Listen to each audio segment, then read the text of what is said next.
2002 à 2021, au minimum 32 lynx ont été tués par braconnage. Dans 16 cas, des cadavres ont été découverts ou des témoignages probants obtenus.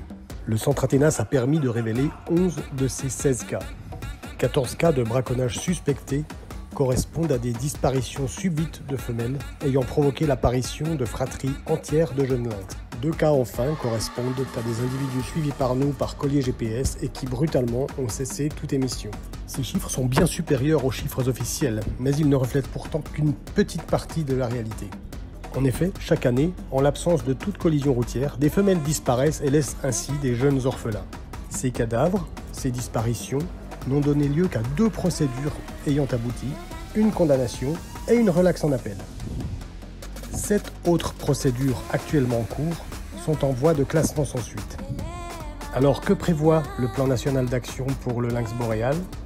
Eh bien seulement 5 000 € sur 5 ans pour la formation et la sensibilisation des magistrats. Encore faudrait-il qu'il y ait des constatations et des procédures qui arrivent jusqu'au parquet. C'est bien la preuve que ce problème du braconnage n'est pas pris au sérieux comme il devrait, à moins que l'on cherche à défendre d'autres intérêts que ceux de la conservation du lynx. Participez à la consultation publique avant le 27 octobre 2021. Dites non à ce projet incomplet, demandez une vraie conservation de l'espèce. Et surtout, brisez la loi du silence. Parlez, témoignez pour que le braconnage ne reste pas impuni.